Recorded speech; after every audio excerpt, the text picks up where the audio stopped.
Hi everyone, it's DJ80. There's been a lot of conversation lately about three things. Can today's generation rave and enjoy themselves? Was rave music the last music revolution? And what is all the fuss about the John Lewis advert right now? So I'm going to give you my take on it, and I was there. I was back there in the day, so this is a real life version of events. So if you've got 15 minutes spare and you want to take a little trip back in time and learn a little bit of history, why not watch this video? Okay, so let's put everything into some context. I'm going to give you some background. So if we go and start at the 60s, okay, so that was a music revolution, the swinging 60s. And that also included 1969, which was considered the summer of love. So what happened in 69 is people started meeting in fields and having gatherings and dancing to music. And festivals were born. I think that's where Glastonbury sprang from as well. Then moving into the 70s, we got Motown, we got disco, and we got punk rock as well. So these are all different genres of music that were being created because new technology to make music was coming out and to record it too. Then we get to the 80s, and the 80s are iconic, mainly for their big ballads and big pop songs. But there was a huge array of different sounds and music that was coming out in the 80s. So we started off with synth pop in the early 80s. Then you had your soft rock and your classic ballads like Bon Jovi. And then of course you had your classic megastars as well, like Madonna, Michael Jackson, Whitney Houston. And these were all run by the record companies. Okay, so the record companies are the companies that make the records and sell them to you, and they pay the artists and they make a big profit as well.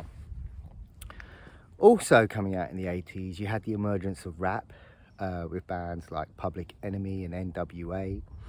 And you also had house music. So this was dance music that typically had a really nice piano section in it that repeated itself. Very catchy.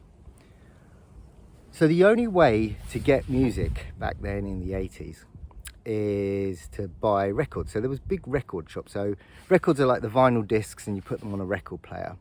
But you could also buy what were called cassette tapes. So these were little tapes and you could get them for like 60 minutes or 90 minutes long. And they played music, so you had music on them. And you would buy this music from record shops. And the only other way to hear the music was on the radio stations. So back then, there was no internet, all right? There's no phones, no computers. So you had a radio to listen to radio stations, and the main ones were Radio 1, Radio 2, these BBC Radio 1, BBC Radio 2. But there were also a couple of pirate radio stations. So a pirate radio station is a station that hasn't paid the license to broadcast, but they're playing music anyway, and if you had the correct stereo, you could tune into their channel and listen to music. So I think one of the most famous ones is Radio Caroline, which I think started in the 70s. And then in 1985, a radio station called Kiss FM started. This was a pirate radio station. They eventually got their license in 90 or 91. So what Kiss offered was the sort of music that you couldn't normally hear on the regular radio stations. There were also, I should mention, just a couple of TV programs that were on TV that played music. The most notable one was what's called Top of the Pops. So it used to be on for half an hour, and it used to play the latest hits and the current UK number one, whatever that might be. But other than that, there was no way to listen or consume music. That was it. Your radio stations and a couple of TV programs on TV. So what that meant was that the record companies dictated the music that you heard, because there was a very limited way to listen to music and they had all the power. So all the music that you heard and that became popular was squeezed into these few channels, and it just promoted the megastars and the people who were already famous.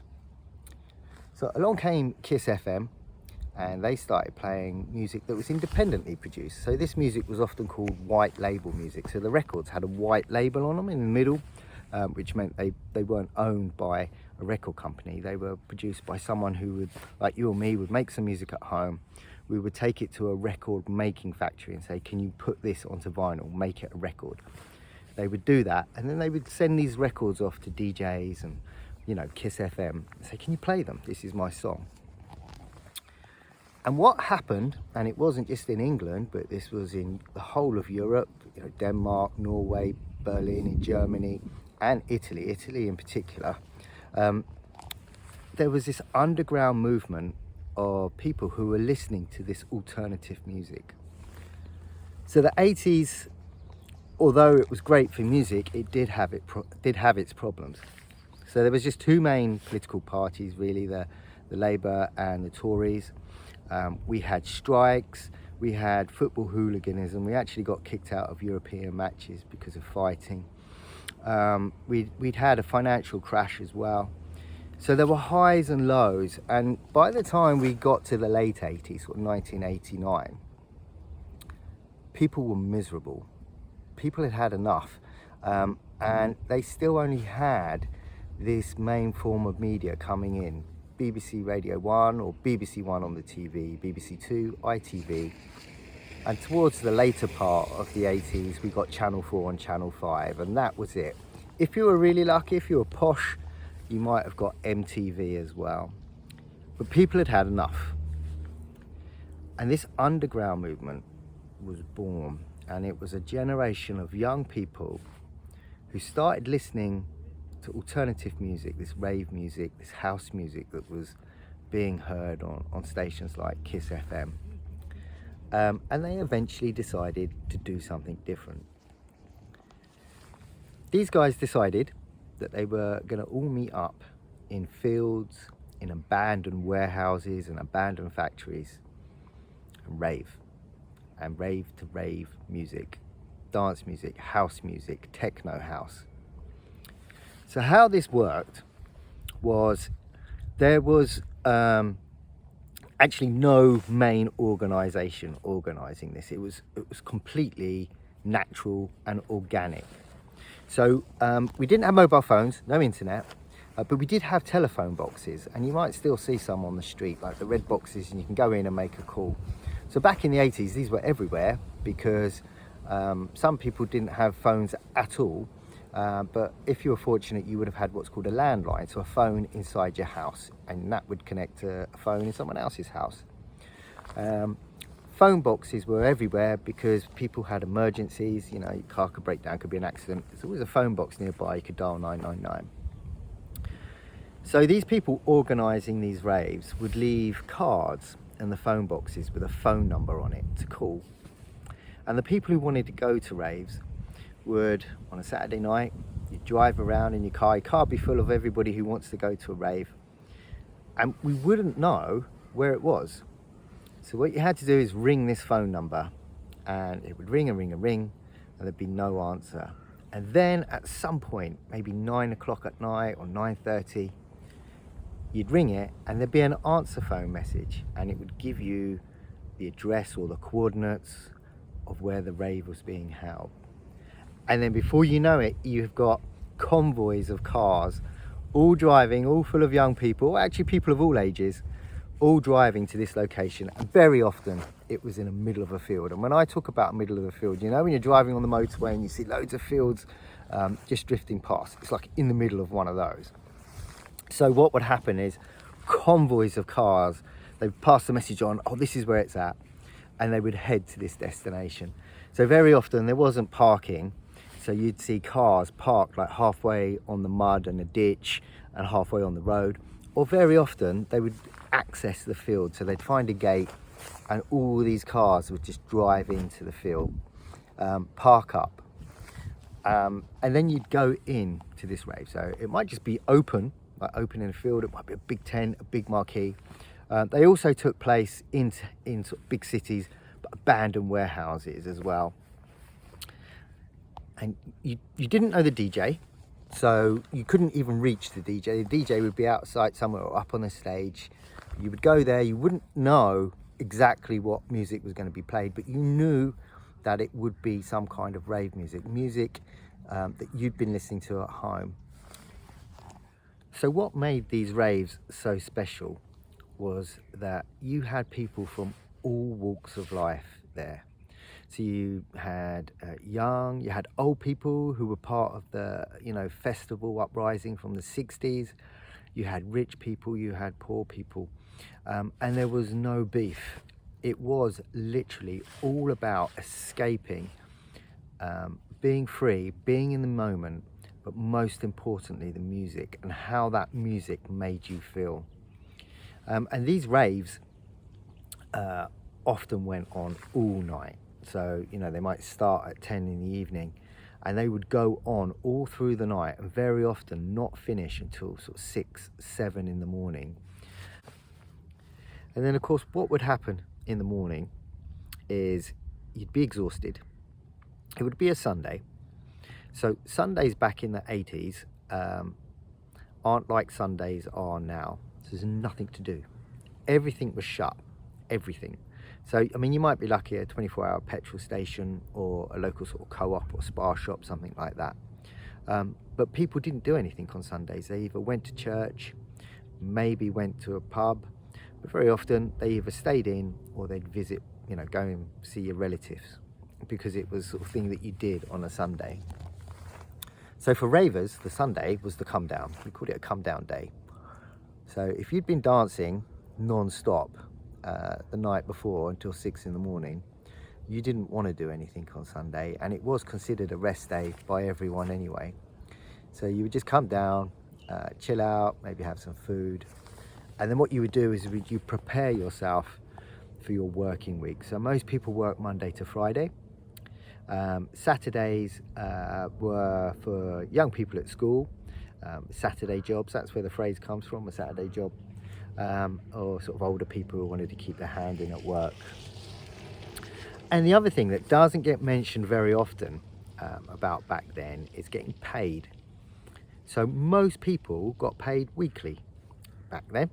So you'd work your Monday to Friday, and then on the Friday you'd probably get a little brown envelope with your wages in, or some people would get paid directly into the bank. If you were really lucky, you got it Thursday night. But everybody, 99% of people, got paid weekly on a Friday at the end of the week. And this is really important because it meant that you only needed to budget for a week. So if you went out at the weekend, or if something cropped up, a problem you needed to pay for, and you were broke by Wednesday, you could just sort of borrow some money off a mate, and then the following Friday, 2 days later, you could give it to them, and then just have a slightly shorter week that week. And that meant people were working and living for the weekend. Friday, payday. Go out Friday night or go out Saturday night, have a big night out, go out and have a rave. Sunday you would recover, do nothing. Monday you'd start again, go to work, and the only thing you'd be thinking about is that rave on a Saturday night. Things are different now. Most people, 99% of people, get paid monthly or 4 weekly, and that's harder because you have to budget and think of the future and problems that might arise. So people kind of get their wages, but they live in fear these days because you just don't know if it's going to be enough. So the raves got a bad name. They were all over the newspapers and on the news. So a lot of information, a lot of news was spread by newspapers. They were really big back then.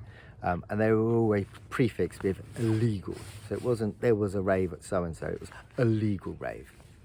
And of course, at these raves, there was drinking. People would drink alcohol, and there was drug taking as well. So there's no denying it. They did kind of go hand in hand, but you didn't have to do either of those things to go raving.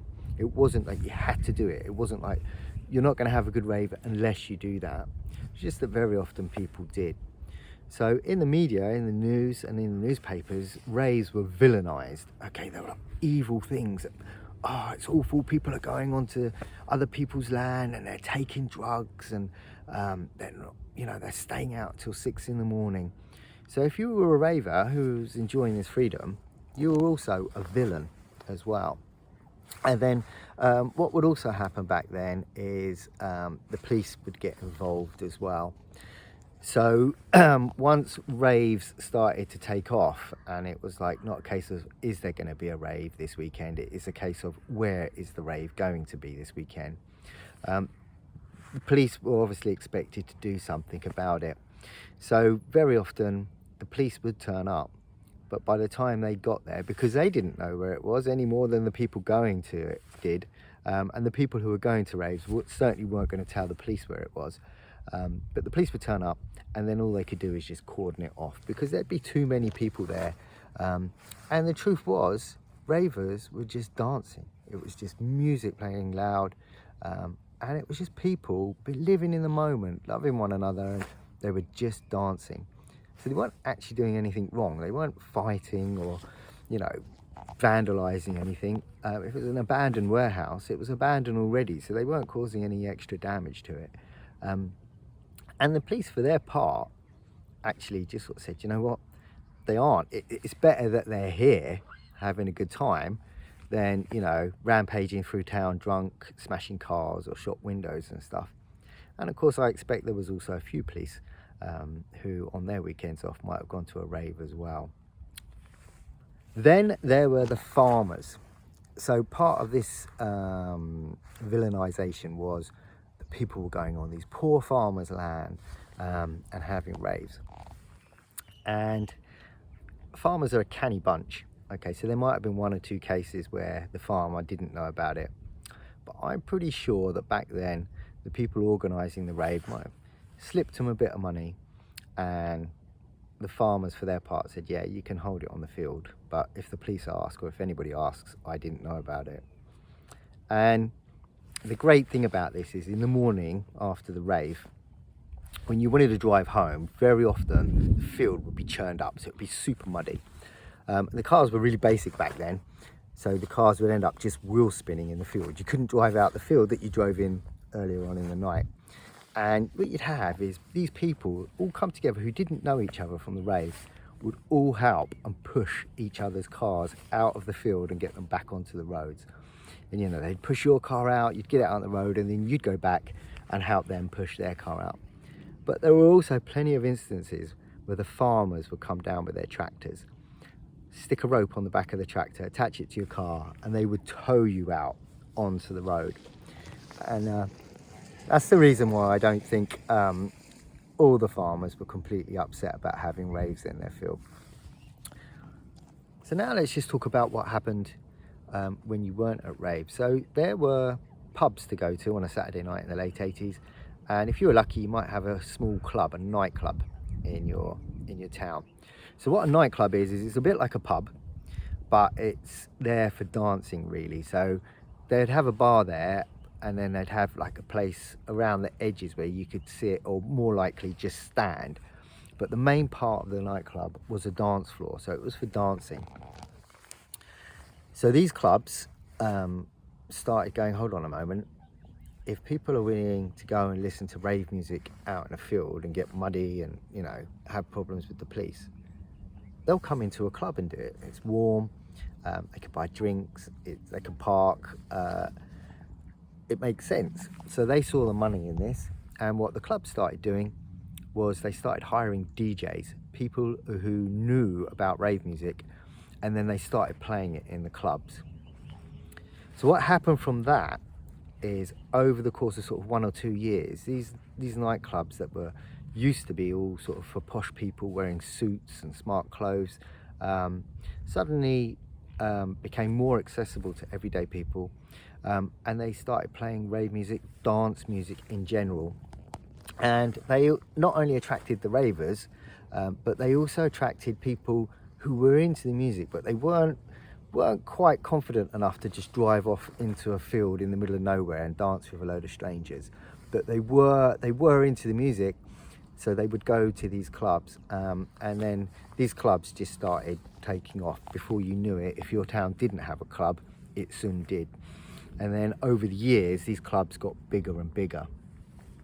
And the other thing mentioning about the smart clothes is that when we went raving,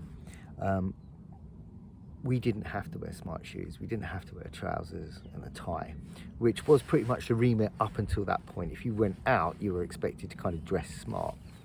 And ravers threw that on their head. They said, no, we're not having that.